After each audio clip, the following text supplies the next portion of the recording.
Një stuhje e fortë me erëra të fuqishme jugore ka goditur rajonin e Shkupit, duke shkaktuar probleme serioze në trafikun ajror.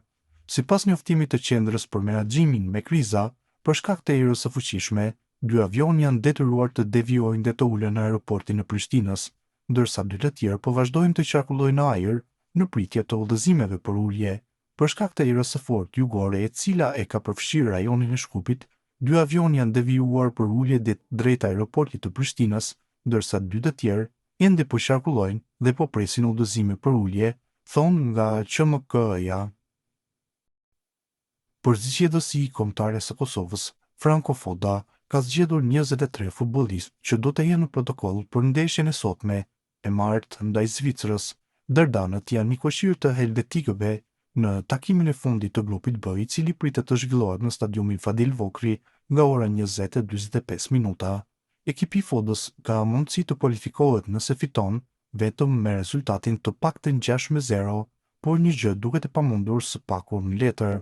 Kështu, trajneri gjerman ka vendosur të ruajë disa futbollistë që rrezikojnë të ndëshkohen me karton të verdh dhe të mungojnë në ndeshjet e play-offit.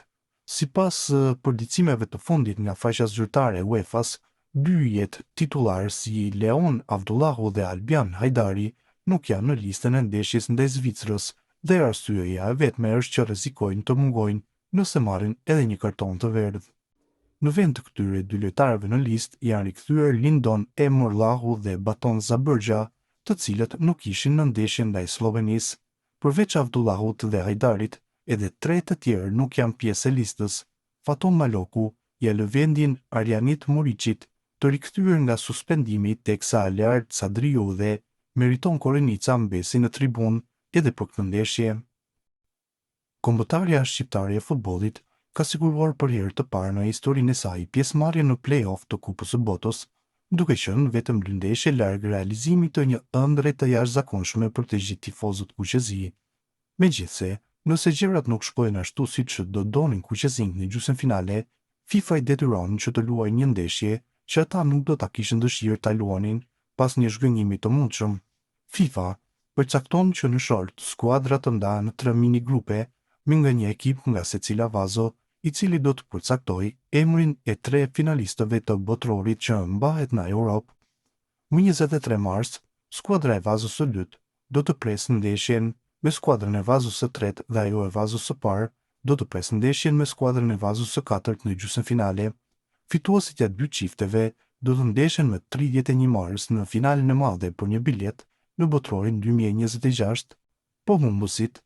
Këtu ndërhyn rregulloria e FIFA-s për kualifikueset e cila parashikon se më datën 31 mars në fushë do të jenë edhe skuadrat humbëse të gjysmëfinaleve, të cilat do të përballen mes tyre në një ndeshje miqësore, një sfidë që do të zhvillohet në fushën e njërës prej këtyre skuadrave, të përcaktuar që në shortin e kësaj teje.